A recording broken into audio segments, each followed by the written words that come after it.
Good morning, everybody. Welcome, welcome, welcome. Peggy and I are so glad you could join us here on Merrifield's Gardening Advisor today. You know, it is going to be a very nice weekend temperature-wise, so it's a great time to get out in the garden. It's a perfect time to enjoy not only the beauty of your garden, but the fun side of your garden. And that's what we're going to talk about today. Fall and fun, yes. But in amongst all the fun, there has to be a little work. That's right. That's right. With Just me, a bit. it's a lot of leaves, which are going into the compost pile, okay? Going to be composted, not hauled away. That's right. But we will be talking today, Debbie, a little bit of some of the things that we really should be doing in the garden, but then we're going to have some fun. That's right. Yes. There's Saving some great the fun things to last. show you today. There has to be inspiration when you're out working to know that when I finish this, ooh, I've got that. And I can enjoy it. Well, that's great. You have a little picture. Did we see the little picture? Oh, absolutely. To kind of give Talk us about a hint fun in the garden. That's right. Being from the Deep South originally, my mother was an incredible gardener. That's where I inherited it, I suppose. And camellias were a big thing with her. And of course, we have a different kind of camellia here, but they are hardy and they are beautiful. And they are the sasanquas, the ones that bloom in the fall, are in bloom in my garden, and they are spectacular. And so I want to encourage you, because they're at the garden center now in a plentiful supply and in bloom, it's a great time to select them, but we will come back and talk about that. Yes. Okay. Yep. All right. Before we get started, we have a very special invitation for you. This coming Thursday night, something very fun, very fun. This was our Ladies' Night Out. We'd like you to join us for Ladies' Night Out this Thursday, November 21st. It's from 6 to 9 p.m. at all 3 locations. And if you haven't been before, this is our 4th one, correct? I think I'm not sure, but anyway, each one gets better. This is going to be a blast, I know. Oh, it is so much fun. Basically, it's kind of a pre-kickoff to the holidays. Get you in the mood. You can shop. You can have some holiday cheer. We've got wine tasting. We've got appetizers. We've got music. And it's for the ladies, so it's I mean, you gentlemen can come too if you'd like, but there's going to be a lot of ladies there, so they may want to come. Yeah. But it's a lot of fun, again, at all 3 locations, so take advantage of that. We've just really been pleased with it and had a lot of fun. Absolutely, and I walked through the shop yesterday, and they're still madly working on continuing with the Christmas themes. And I said to Roseanne, Karen, Amy, Andrea, this is at the Fair Oaks location, okay, because I haven't had time to go to the others. But I said, every year I wonder, how can this get better? And it does. It does. And it's so different this year. Going down through that breezeway is just fantastic. Oh, I know. And you know, we trade on each other, and we learn from each other, and we pick up these ideas, and that's what it's really all about. But anyway, it's very exciting. It is. So this Thursday, it's coming Thursday, the 21st, 6 to 9 p.m., all 3 locations, Ladies' Night Out. Don't miss it. Also put on your calendars, coming up the weekend after Thanksgiving, our holiday open house, November 29th, 30th, and December 1st. We've got some holiday decorating classes coming up, so just lots going on, lots and lots of things going on. And I did want to mention also, while you're there, or if you're thinking about coming over, I got a little story to share. We have our drawings that go on all year long. You can get tickets to Redskins games, Capitals, Wizards games, events at the Verizon Center. So come in and register for that. So because you could win. It was so neat. The other day I was calling some of the winners, and the one winner that I called had wanted tickets to the Elton John concert, which we had, and he was so excited because it was his wife's birthday that night. So he took his wife to the Elton John concert for that. That would be pretty so neat, come on in and register. Even I know Elton John. That's right. Great. Well, lots going on at Merrifield Garden Center as always. So yeah, and lots going on in the garden. And let's come back and talk about these camellias. Okay. This one I took recently, actually. It's one of the winter series, which are among some of the first of the hardy ones. And with the fall leaves showing behind it, they were just gorgeous.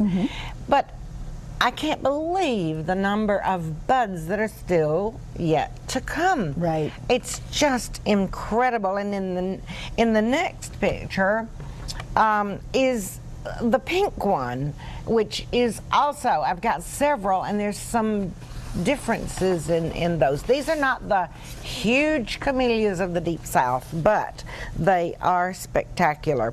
And in the following picture, I want to tell you that when you plant these camellias, they are very hardy. However, when they come into bloom in the fall, which is a grand time to select them, and our selection is great, look at this. I've made a cylinder of, and let's hold that picture for just 1 minute. This one right here, okay, there is a cylinder there. Now, Debbie's father, Bob, created these 2-part tomato cages, which could be used, or you can just make a cylinder of this, and it's pretty attractive. I mean, it's not unattractive. I use pine straw to stuff in and mulch around. It's just a little additional protection for the winter, and I don't find it obnoxious like going out and wrapping shrubs, you know. Even if you have boxwood or something that you're afraid that's going to flop in the winter time, use this method, not necessarily the pine straw around boxwood, but that would hold them up. Right. Rather than trying to burlap stuff. That I've never done, okay? Now, the next picture is one that I do definitely want to tell you about. Right now, the bucks are in the garden and they are rubbing. Oh, yes, they are. have torn up. And how they know what is the most expensive, I have no idea. But I've had them destroy things.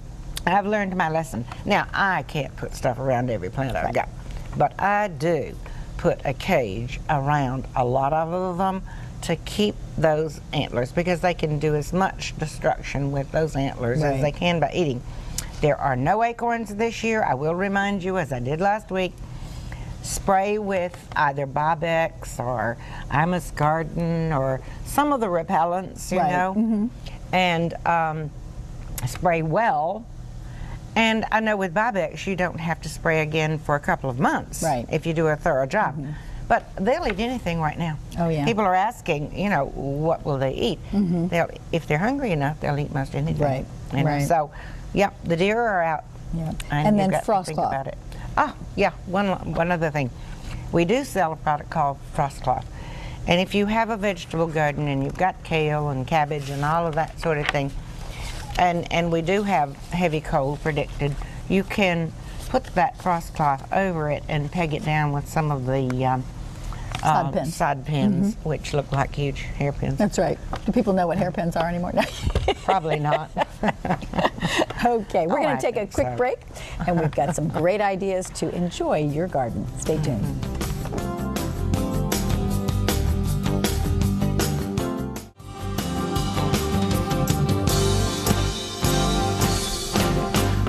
Welcome back to Merrifield's Gardening Advisor. We've got a great show for you today because it's going to be a beautiful weekend. Great time to be outside and enjoy this fall weather and enjoy your garden. And I will be out there cutting back and doing all the things that I'm about to tell you right now. Again, a little work, but it's all worth it. Absolutely. And it's fun. And talking about cutting back, some things it's good to cut it right down at ground level. Some it's better to leave them up, you know, and it's not complicated. And if you cut them all down, it's okay too. Okay, but ornamental grasses are one of those that you can leave up. So a little fun thing here. Ornamental grasses are beautiful. I think that Tessa probably increases the beauty of this grass. I had such fun because when the grandchildren come and they bring their friends, they love to get out in the garden, and that is what I am promoting. Is please get out in that garden and please enjoy it. Yes, there are some things that you need to do that might be considered work, but if fun work. Yes, it is, and it's healthy work too. Right, right. Good point. Taking a quick look at one of my borders that I do cut back some things in the fall. This is actually a border that's somewhat of a wild garden. I don't try to maintain it as a spectacular border, but the birds, the bees, and the butterflies love it, and that makes me love it. The ornamental grasses I usually leave up until when it's convenient. Right. Late February, early March. The plant that was in the front, which I was hoping that I had close by. Okay, I'm going to duck over for a second because it's not close by. Oh, well, there we go. In front of that ornamental grass, there's a large bed of lavender, which is planted in soil that drains impeccably and is mulched with small stones. Don't ever mulch lavender with hardwood or that sort of thing. I have a lavender plant in my hand. Don't be tempted now to go out and prune your lavender. It's all right. This one happens to be a beautiful bloom, but most of them in my garden aren't. You can cut that away, but don't cut down into that lavender. They resent that in the fall. Wait until March until you see little new growth buds coming, and then cut it back by at least a third. Gotcha. And you'll have a much better shaped plant. So keep the pruners off the lavender, okay? And I think our next picture is some late fall. Yes, in the next picture, this is before cut back, and it is late fall, and you can see a lot of perennials. This is the roadside garden. In the following picture, you can see that part of that garden, excuse me, part of that garden is late blooming daisies and chrysanthemums, and the remains of dahlias, which don't look like that right now. Right. They frost definitely got them. And some behind elephant ear back there too, I think. There was an right? elephant ear. Okay, what am I going to do with that dahlia? I'm going to dig that dahlia, and then I'm going to store it in a place that will not freeze. They don't want to be really warm when they're stored. The back side of the garage is perfect, you know. And you can store it in dry peat moss if you choose to. You can dig your cannas if you choose to, and store them in that fashion. Now, if you're digging some of the caladiums, they're a little more temperamental. Gotcha. They like to be a little bit warmer, and so you may get away with, if you've got a cooler part of your basement or a warmer part of the garage, to store them there. But usually I get by just fine with dry peat moss. Most of the time I leave my cannas in the ground. Okay. And now and then, if we have a severe winter, they won't come through, but most of the time they do, okay? Right. And if you want to try some of both, then lift half the bunch and store it and leave the other half in. See what works for you. Yeah, that does. The following picture is another one that I don't cut back really heavy. It's almost a shrub rather than just a perennial. It's Perovskia. And you see how beautiful it is in bloom, and in the following picture you can see what it looks like in my garden right now. And that is primarily stems, and you can see tiny little buds along there. I will probably cut that back within 3 or 4 inches of the ground and leave that up, because next spring it will come up and be heavier. The following picture is Amsonii Hubrechtii. It's got to be gorgeous. one of the most spectacular perennials. It really is. And it really puts on a show. It's still somewhat showy in my garden, but probably if I get into that garden tomorrow, it's going to get a haircut. And this one can go right down to the ground, okay? But wow, if you don't have one, come buy one and it's put it in. It's almost unreal. I mean, it looks like you painted it, you know, with a little bit of texture. And it does that for like 3 weeks, you know?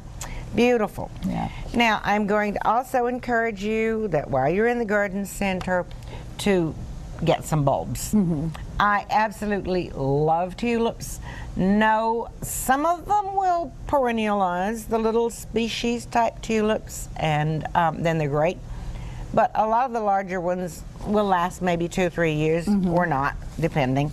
Right. But the following picture shows that I've begun to tuck bulbs in, And I do them in groupings, and you can see I'm tucking them in between the perennials and quickly going through some of these pictures just to inspire. Well, let's wait for a second and go do that during the next block, because we're really close to our break time, and I know you really want to talk about the bulbs. Yeah, so I do. Let's take a quick break, and we'll be right back. Okay.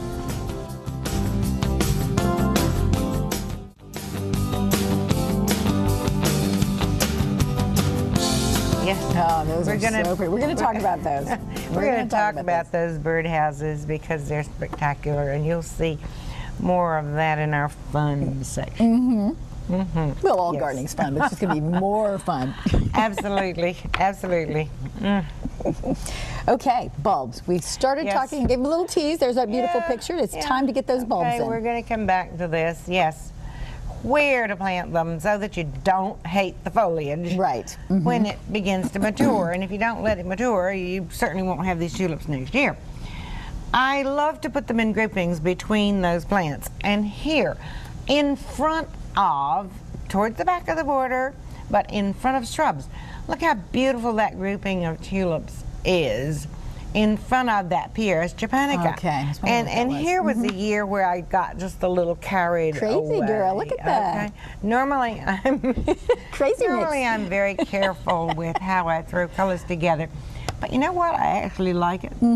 And I didn't think that I would, and I thought I was using it as my cutting garden. And it was spectacular. And I underplanted with some of the smaller bulbs and some of the hyacinths so that I could cut those hyacinths and take them into the house because they're so incredibly fragrant. Right. Just wonderful. And so that's another good way to use them. And in the following picture, I want to talk about the use of the different groupings of bulbs.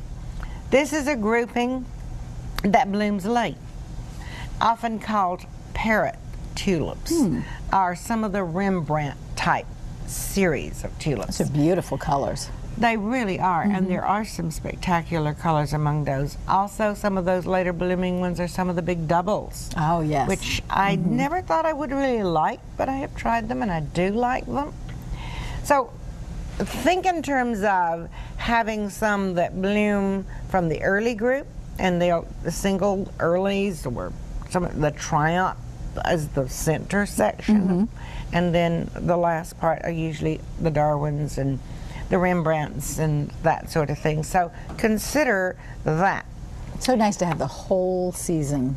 Absolutely. Now I'm a little behind this year, but last year I was at this point in the next picture. I had cut back. This is that same general area that you saw earlier that is filled primarily with perennials that bloom at different times, and you kind of study that out according to the amount of space that you have. And if it's a small space, then you may use 2 or 3 late blooming things, including that Hubrechtine Hemsonia in the back, and then some of the spring bloomers in the front, leaving spaces in between where you can plant the bulbs. Now, over those or in front of those bulbs is where you can tuck in some annuals if you choose to do that, so that you have something going on all the time. But what you saw in that last picture was after I had cleaned it up, and then because I'm very fond of pine straw and it's nostalgic, I put that down. Okay, now here is another reminder for you, because I've talked to you about it before, and that is using bulbs, and it's not restricted to tulips by any means. There are a lot of tulips in large containers behind that statue. But then I also planted tulips in the ground. So you've got a multi-level. Oh, that's a good idea, yes. And it proved to be very interesting, very pretty, okay. The next picture is more containers. These are containers, they're out on my patio, out on my deck. People are worried about breakage, and yes, it can happen. But I do use a lot of ceramic containers. They're not sitting on the wet ground. There are no saucers underneath in the winter time to hold water. And I have very little breakage. And so I go ahead and plant bulbs in those containers. Right. So that they come up in the spring. Can we go back to that picture for a second? Yeah. I want to just point out that beautiful cobalt blue color. Yes. How the color of the pots pick up the color, complement the bulbs and pick up colors in the background. Just love that. It absolutely does, and then you can coordinate the pansy colors if you want to put some pansies in, or you don't have to worry about it. Just be sure that you put small stones on the top, at least an inch thick, because the squirrels love to dig in those things, Yeah. Okay, I said to you, you're not limited to tulips. Isn't that beautiful? Oh, yes. This is the joy of enjoying a camera too. You can go out and you can get these pictures with the light coming behind them. We don't give light enough credit in our garden, but it enhances the beauty of everything that's there. And with the ornamental grasses, it's the motion. Right. And in the wintertime, even though some of them fall down just a little bit, they're still very attractive when the snow hits it. And by the way, there are also seed heads and whatever in these things that the birds still enjoy, And I love it's a seeing, natural way of feeding them. Right. I love seeing the ice. When it's an icy day, when you see the grasses with the ice on them, it is beautiful. So there are a lot of things that are beautiful in the garden that you just don't think about. Right. And when you're planting, your daffodils, narcissus, same thing, okay? Think again about the bloom time, because you can get a long period of bloom by using different varieties. Right. What was that? That one was cheerfulness. And it's one of the last ones to bloom. It's one of the most fragrant ones. And I totally enjoy it. And I love to bring it in because the fragrance is good. It's not like paper whites. By the way, if you enjoy paper whites in your house, now's the time to get them potted up too. If you want to enjoy them for the holidays, Which will be here before we know it. And the amaryllis was a fantastic selection of amaryllis. And they're very easy to start in a small pot with just good potting soil. And you never can be guaranteed as to exactly when an amaryllis is going to bloom. Right. But if you want them for the holidays, start them now, okay? Now, I've always had the dilemma of how to keep track, to some degree anyway, of what I planted. And I've gone about staking things and they get blown away or lost or can't read it anymore. And this is the beauty of the digital camera. Take pictures of the area and what you planted there. It's so easy. And then you've got it. If you want to know what's there, it's there. Well, and it's so easy to either download it or keep it on your phone as a quick reference, or print a picture to keep in your files. These digital cameras and phones. It's right there on your phone. You don't have an excuse not to do this. I'm gonna get there one of these days. One of these days, But that's a great idea, though. Yeah. I mean, to mark take a picture, because you think you know what's there, but then when you go to put something else, it's like, now exactly where did I put that color? It's very annoying too to put a shovel down into a big grouping of bulbs. Yes. Okay, Deb. All right, we're going to take a break, and I think when we come back, we have a very special treat for you. Got a little video to show you, so stay tuned, Dad.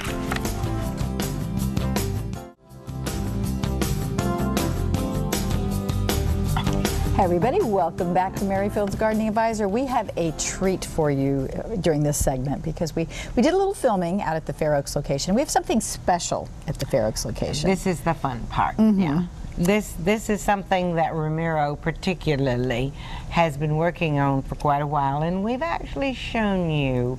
But this is a rather large tabletop garden. And he added the trains to it, and he continues to add the little villages, but the landscaping is out of this world. Oh, look at Olivia. The children love it. There are an incredible number of dwarf-type evergreens that can be used in this kind of setting, and even if you don't have a train set, which a lot of people don't, it's tabletop gardening, but look at that. look how fun with the little ground cover perennials, and notice how the stones are placed. It's just so important. There's a little bridge with water. He's created a channel. There's several parts of water in this display. Yes. There's another one. Yeah. Yes. This is the waterfall that he's elevated. That actually the train goes underneath the tunnel there. And that use of that rock was amazing.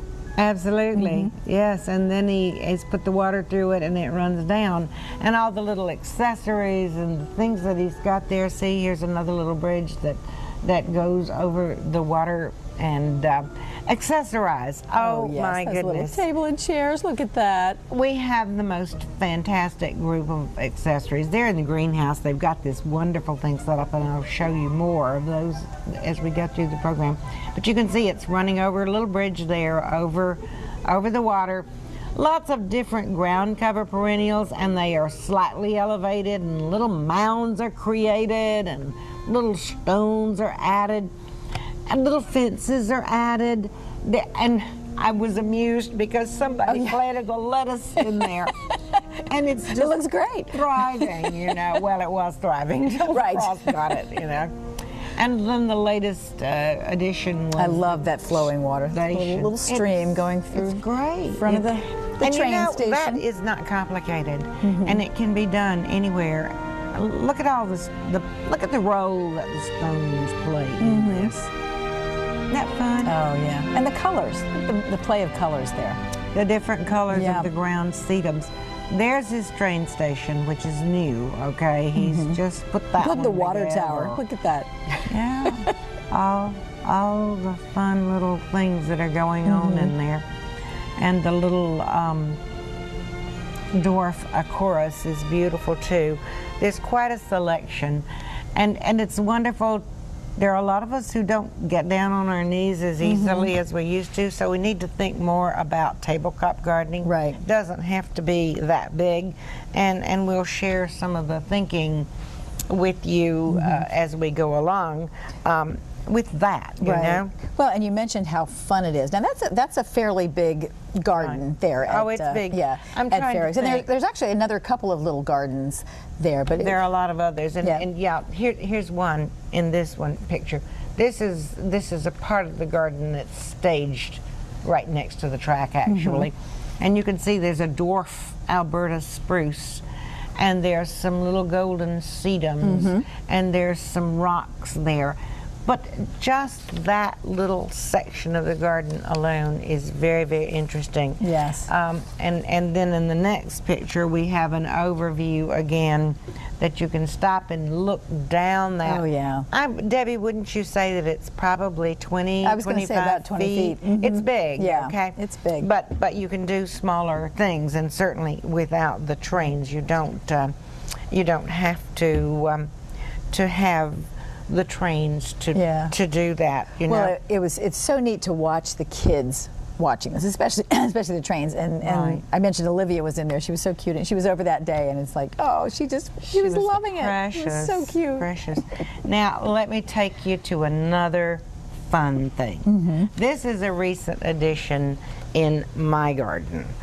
I had a couple of shrubs that were actually didn't look very good, and sometimes I'm too slow to take that sort of thing out until I've had a couple of people complain, you need to get rid of that. So I did. And I created, this is small actually, right in the driveway, and you can see it from the road. I had bought last year an absolutely beautiful bird house. It was a church, and I decided to create a little area that would draw your eye before you went into my miniature garden that has a lot of in-ground plants, but also in containers and groupings. Well, I want to talk to you about these bird houses because they're not cheap, okay? But David sent along the little piece. It's heartwood bird houses. They are made in Mississippi, so they're made in the USA. They're select cypress or mahogany woods. They're handcrafted. They've got the correct ventilation in them. They have easy clean outs in them. And they're fantastic. I don't know if the camera can pan down closer to some of the others. Is that possible to come over? Look how beautifully, with copper roofs and the beautiful shakes that create the roofs in that one. And I'm just totally fascinated with them, really. I'm going to stage in front of mine a little nativity set for Christmas. I pick up a lot of the tiny little pieces that are in my fairy garden and among here, because soon I've got to rake the leaves in that area, and so I've got to take them up, you know. Not the birdhouses and that sort of thing, but I'm going to have to take up the little fairies because I don't want them to get blown away with the leaf blowers. So that's going to be one of my tomorrow projects too. I got a lot of projects for tomorrow, okay. And we have some other interesting things to show you that maybe will give you a project for tomorrow when we take a break and come back in just a moment.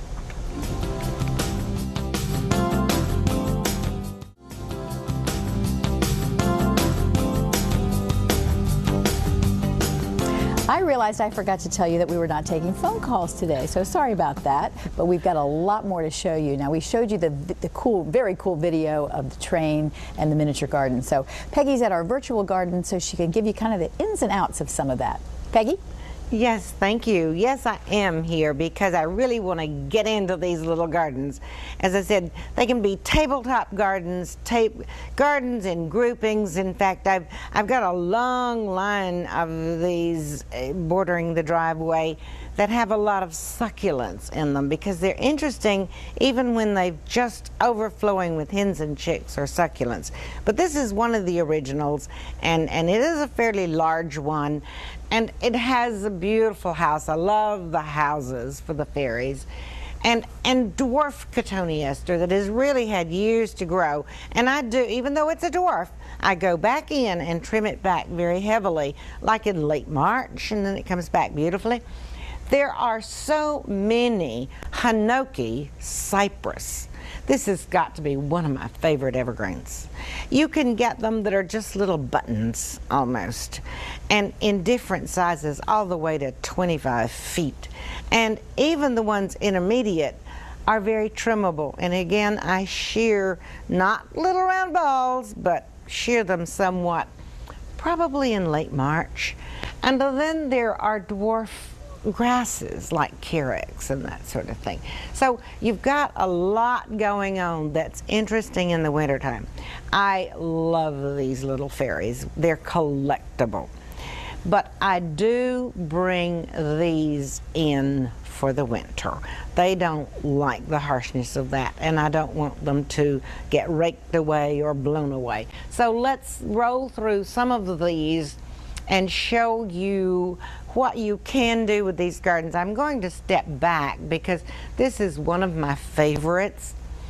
Now, this is a dwarf coral bells, heuchera. It isn't going to look as beautiful as this in the wintertime, but it will be obvious. There are various types of creeping thyme in here. The gray one back in here. And I believe there is some Scotch moss in here also. There is a dwarf little euphorbia, which is a perennial that will go through winter. And there are two evergreens that's going to take it through winter. So you've got something that's attractive in all seasons of the year. And if we go running through some of these, you can see some of the things that I've either done at my house or we've done at the garden center. Stone, slight changes of elevation play a big role in the interest of these things. Look at this. This is filled with stones, different types of stones. Fun little furniture from, as I said, this beautiful display in the greenhouse. A wonderful bench, but different kinds of stones. Now you say, where am I going to get those stones? We have them at the garden center, and it's great fun because I know Ramiro and some of the other salespeople there have actually baskets of different kinds of stone, because we sell so many different kinds of stone that there's always bits and pieces everywhere in the stone quarry area. And so we just pick it up and take it up and give you the chance to select some of this stuff, or we get broken bags of things, and that's wonderful. But this is Little Elfin Time. Here is another fun one. This is a very miniature dwarf Alberta spruce, and while it's not the dwarfest type, it's very trimmable and very effective in containers. A lot of people use them at this time of the year because we've got them from teeny tiny up to quite large. Wonderful to put into your containers to go through the holidays and over the winter time. And here's a big stone behind that. Big meaning 5, 6, 7 inches. Okay, next one please. Here's a fun one. This is a part of a design that's probably 2 feet by maybe 18 inches. And I think Linda did this. And she's created steps to go up to the top. And this is the Irish or Scotch moss planted here. And there's a little evergreen at the top. So isn't that fun, you know? You can do, this is in hypertufa container. You can see the edge of it here, which are very interesting, but you're not limited to the hypertufa containers. Let's go with this then. Bridges. They're tiny little pumps. And you can use a small piece of the pond liner and cover it with the stones and recirculate the water. And there's nothing quite so wonderful as the sound of water and envision the seeing of it also. Here's another little dwarf, and the cutest little houses. Ah, they're fun because these fairies need a place to live, you know. Okay, next one, please. Now, you can theme these. Sharon and her husband do a lot really into biking, okay? And so they created this magnificent container. And it's a race. And they used even the little blue chips, which we, again, have in the greenhouse in this area where we have all the miniature stuff, to look like water. And they're going down this bike path, and I think one may have even spilled over here, but using some of the little lava rock to elevate. And they have truly enjoyed this so much. But everybody enjoys it. It gives you the opportunity to garden in small spaces and to play with it or change it out. Look what happens with this little guy.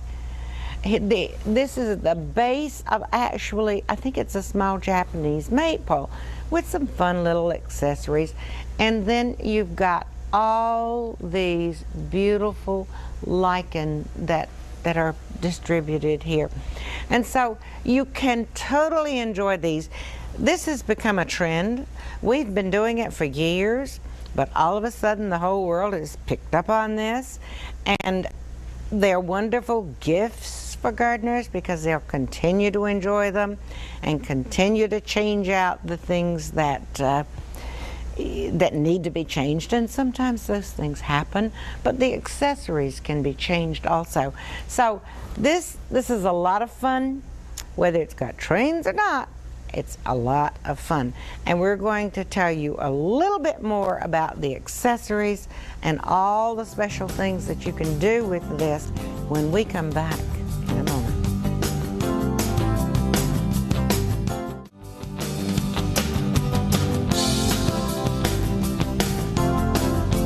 The little fairies.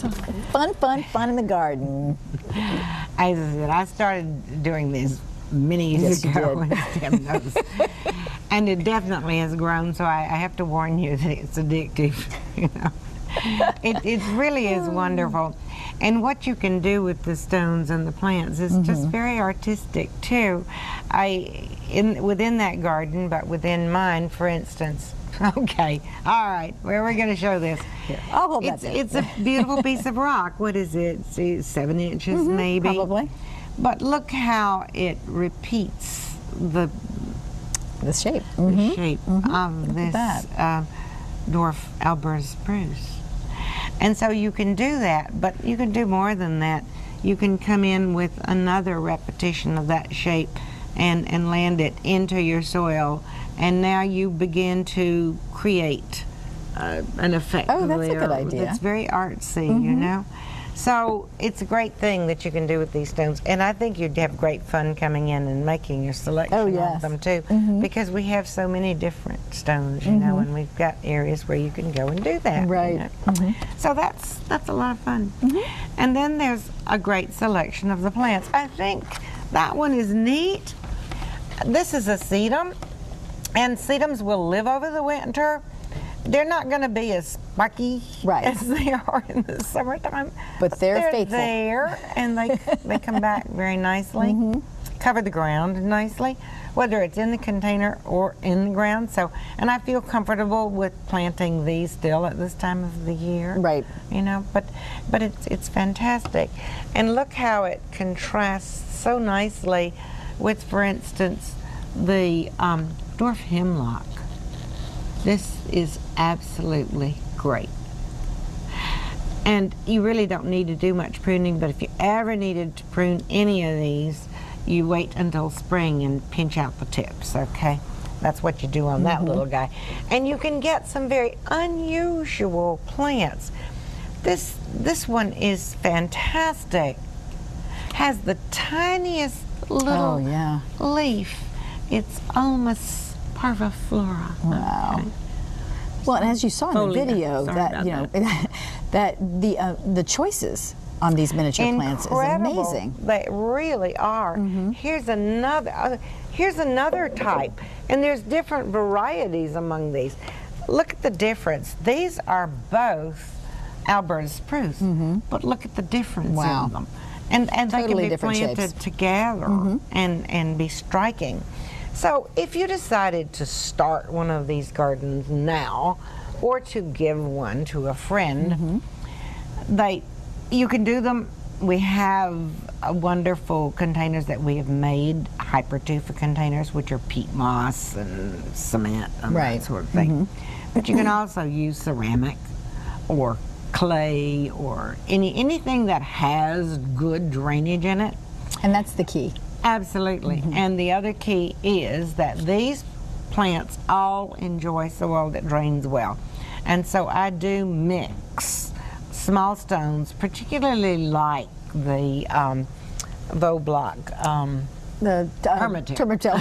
I was blanking out here. Permatil. I particularly like to do at least 1/3 of that mixed with the potting soil when you plant. And then I top it off with tiny stones and include all of the other stones.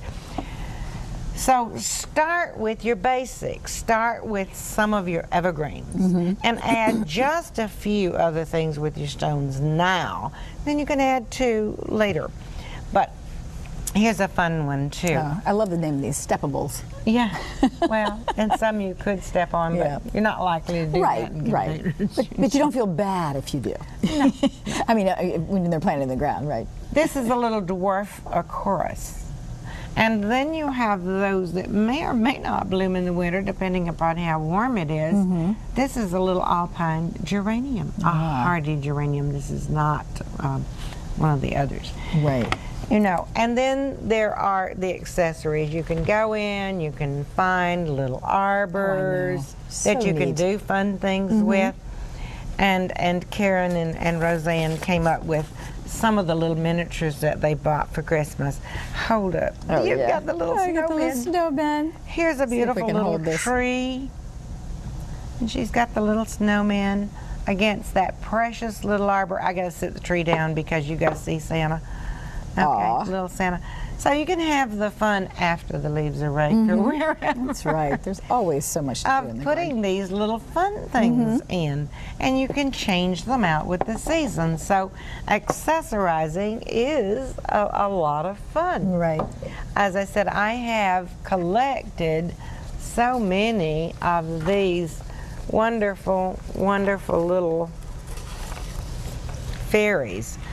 I do pick these fairies up in the wintertime. I don't leave them. Right. And you know how my mom loves fairies in her garden. Yes, she's made quite a collection she has. too. And so you can enjoy these inside, and you can set things up with artificial, or you can choose to share them out in your garden too. Right.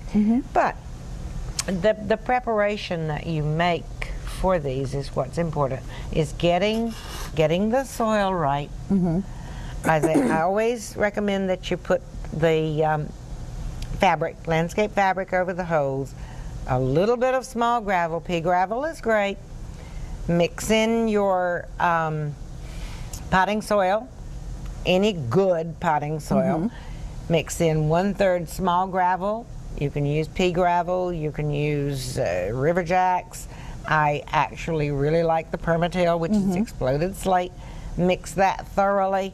Plant your plants in, being sure that when you plant those and you take this little guy out of its container, that you loosen those outside roots, tuck it in. You can mound that soil if you choose, and it's absolutely well, this was beautiful. So much fun. I hope you all will take some of these ideas and put them in your garden, because they really are fun.